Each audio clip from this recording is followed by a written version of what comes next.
joining us from on this final session of the Climate Gen Z conference.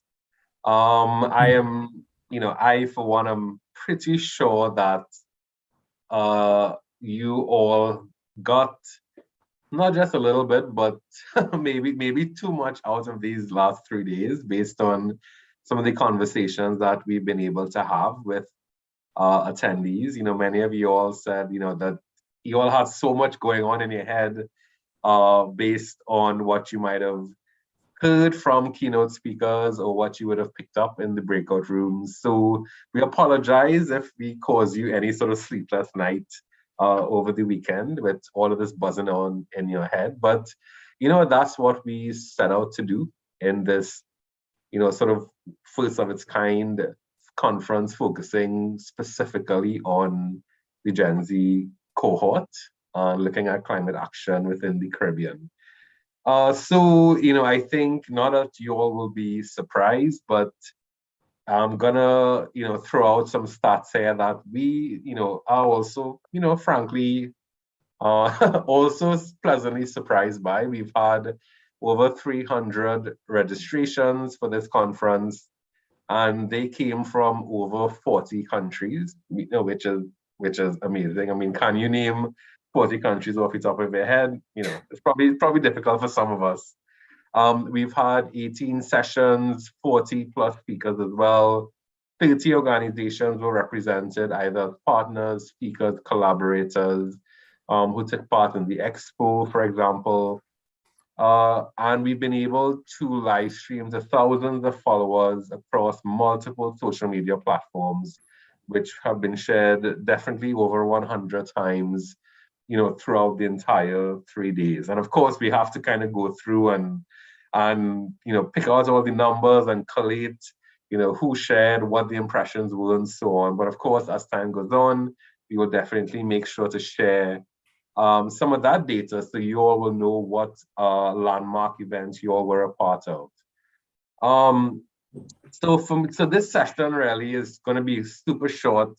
It's really for us to just reflect on what we think were some of the successes of the 3-day conference, and to also hear from you all what were some of the big wins, and what are some of the things that you all want to see for the next time. I mean, I'll knock on wood. I mean, don't hold Masao eye to any sort of ransom, but chances are that there will be a second version of this Climate Gen Z conference because of the reception we've had. So let us know in the chat, what are some of the things you really loved? What are some of the things you want to see in the second Climate Gen Z conference? For me, I am just fascinated and amazed at the type of, I shouldn't be, but I'm continuously amazed by the type of young leaders that we have here in the Caribbean. I mean, I was telling, Masao and our other partners in our sort of coordination chat that, sometimes I mean, I like to think of myself as like an elder millennial, and sometimes it's very easy to find yourself in this kind of going through the motions in the work that we do, because sometimes you can't see the light at the end of that tunnel. But then you hear from people like Gabrielle, from Kalain, from some of the fantastic people at Bodhi, and then of course Len, who has sort of gone through all of this already. And I found myself kind of climbing out of this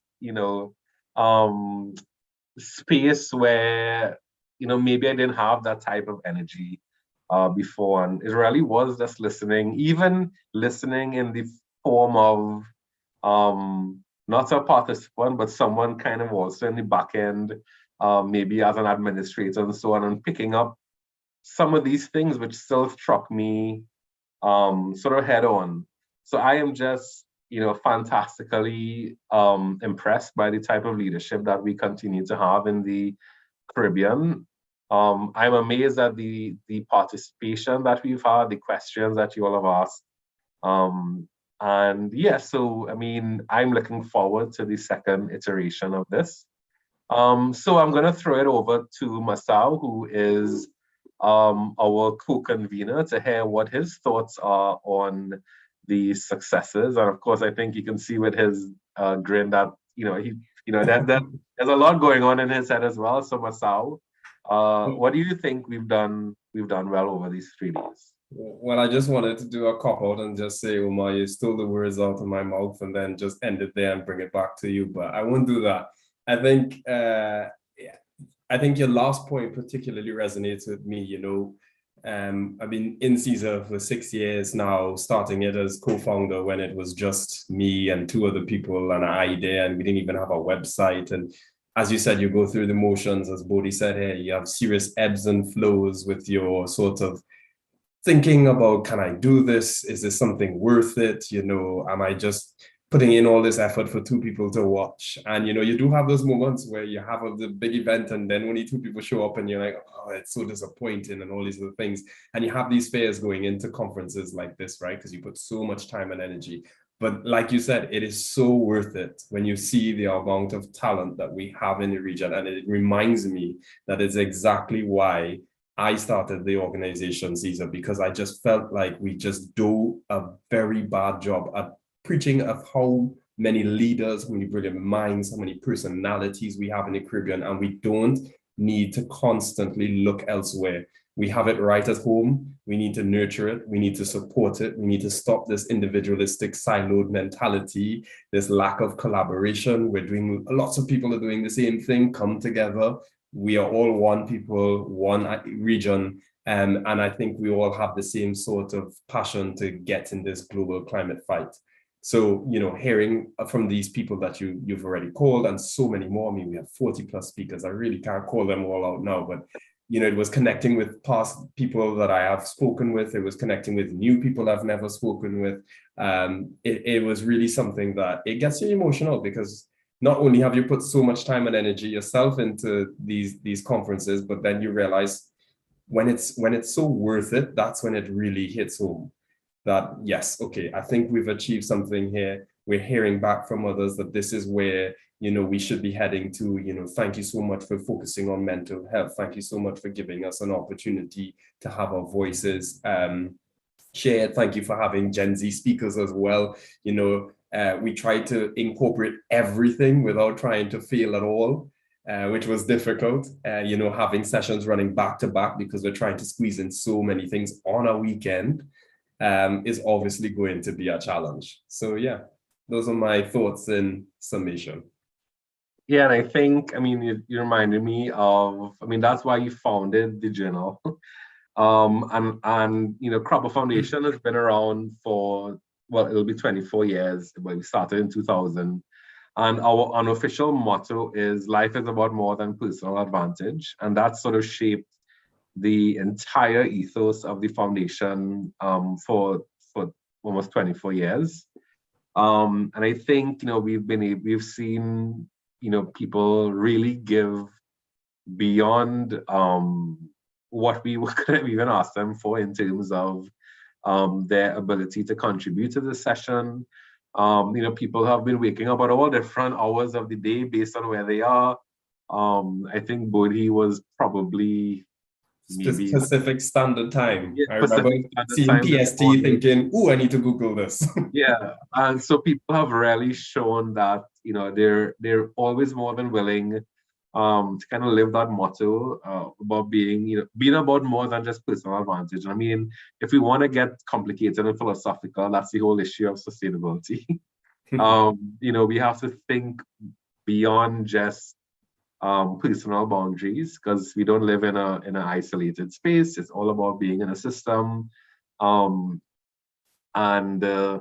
like Christine, I think, spoke today really well, of course, eloquently about these colonial things that still kind of try to keep us down. One of those things is this idea of isolation, and we need to. And I think this is just a really good example of us being able to kind of break down some of those silos and realize that it is about collective advantage. It is about how we all work together. So yeah, as Masao said, it is pretty emotional because it's a lot of work to put on something that is virtual, that is multi-country to the extreme, with organizers in different parts of the world, using using a platform that we haven't used before to any large extent. So you know, I'm happy to see some of the thoughts coming in. The team should feel extremely proud, and of course, Masao will touch a little bit in about a minute or two on, you know, who that team is and the amazing stuff that they've done. You know, Duval, an impressive range of Caribbean young leaders, can agree more. Diversity of speakers and topics, of course, you know, that's fundamental all the way through. Climate is not just about the science; it's about all these other things. So yes, so I think, you know, we've clearly hit a nerve and piqued some interest.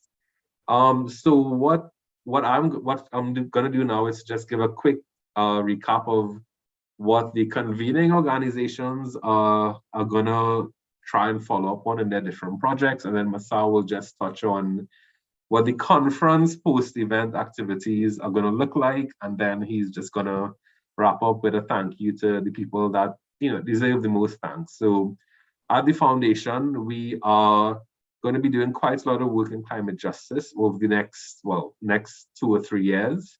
But immediately out of this, we have the Caribois Environmental News Network, which is Caribois, CARIBOIS.org. It's a environmental and climate justice news site for the Caribbean. And if you have a strong opinion, or if you have a story to tell about environmental and climate change in your community, please send us a note through Caribois. We're always looking for new submissions from around the Caribbean. And then we're also going to, from 2024, be launching a regional-wide arts-based climate justice program with the support of Open Society. So there'll be a couple different ways for us to get involved there as well. So I'm gonna throw it over to Masao, who will tell us about what CESA has coming up, the post-event activities for the conference, and some thank yous. Yeah, thanks so much. So one of the things that we really heard when we spoke to the youth committee, who will be my first thanks, and I'll get to some specific names there, was that we wanted to have what we call like the corridor hours. And the name may evolve, but basically the essence of it is we're going to ask all of the speakers to give some pro bono time, more pro bono time, to really have a bookable calendar where you can say, okay, I really love this speaker. I want to have a discussion with them further. And then that speaker may donate an hour of their time in 2 weeks from now, and you can join a call that has been set up with them in their own personal calendar to have a discussion. So we want to drive impact. We want to make those connections a little bit more personable, not just you sat in a room with 100 people. We're also looking at, in due time, don't expect this next week, but in due time, we want to make sure that your ideas don't just stay as ideas, right? You all have ways that you want to improve our planet. There are ways that you want to tackle climate. There are ways that you want to even just get better at your own professional development. So we're looking at the best support framework. Who do we need to partner with? The money we need to raise. We're not looking at a small thing of we're going to give you 500 and tell you good luck. We're looking at something that can be really sustainable and a long-term journey of mentorship. And then how best we can support as many people as possible through that. So again, this conference is not about just echo chambers and talking and high praise. Yeah, you did a good job, but actually we want some action, right? We want to make sure you feel supported, and we want to make sure that you feel heard, and we want to make sure that you feel like there's somebody alongside you in your journey. Because we heard that over and over again in the sessions. It's somebody believing in your journey, a mentor, some support, even just a good bit of advice here and there means a lot when you're developing your activism at such a young age. So those are some of the things. We're going to get into some dissemination as well. Of course, we're going to let you know how much the conference went in terms of the knowledge dissemination, what are the links that were shared in the chat, who are the organizations that we partnered with, what are the main projects that they do. Those are some of the things that we're looking to get to you. Again, don't expect this next week, but we will be in touch shortly. And in terms of thanks, again, yes, from the early days, we were talking to an advisory committee made up of Climate Tracker, Caribbean Accelerator Program. We had Island Innovation. We had the Caribbean Youth Environmental Network. We had others. You know, it is those people who believed in us from the very beginning when this was just an idea to really help us flesh it out a bit more. We had a youth committee, and a massive shout out to Sophia Alexander, who also moderated our pre-event with Ashley Lashley and Louise Mabulo. Sophia has played an instrumental role in helping us to understand, who bringing in the other leaders. These are people we messaged and said, we need somebody for this session. Do you know somebody? Oh yeah, I know somebody. Perfect. You know, Dizan Billy was that for Stephanie Lauschman for the keynote session opening. We don't necessarily have a network that's always that wide where the Gen Z community is concerned, and we really do appreciate all of you that have stepped in with all our emails, last minute requests. I've had people tell me, no, I'm too busy, and then they come back 2 weeks later and say, actually, you know what, I want to get involved, and here we are. And that is an amazing thank you coming from us. We have obviously the sponsors, we have IDB, we have Canary, and we have Open Society Foundations. Obviously, this conference would have just not happened, or it would have happened at a very different scale. Zoom is not cheap, people, if we were without these sponsors, okay? We have the MVP of the conference, in my opinion. Sorry, Omar, but you can't get it. And that is Brittany Perch. She is the conference coordinator. She was answering all your emails. She was the one late up at night setting up Zoom, getting the pictures ready. Brittany, I mean, this conference is nothing without you, and you should own that. And then Anna Power, so all the graphics that you see here today, over the course of the few months, they're on Facebook, your speaker profiles, all of that, that is Anna Power. If you want to get good graphics, Anna Power, don't forget that name.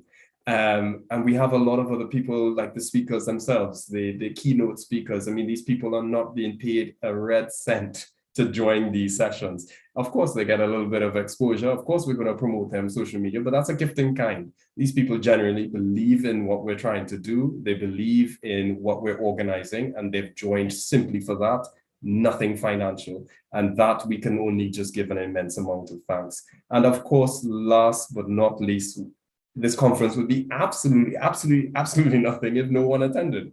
So, you know, people who have taken your time out of your day, your weekend, your Saturday, when you should be in Massey stores getting your last minute groceries, or you should be helping your mother, your tante, your auntie to do all these other things.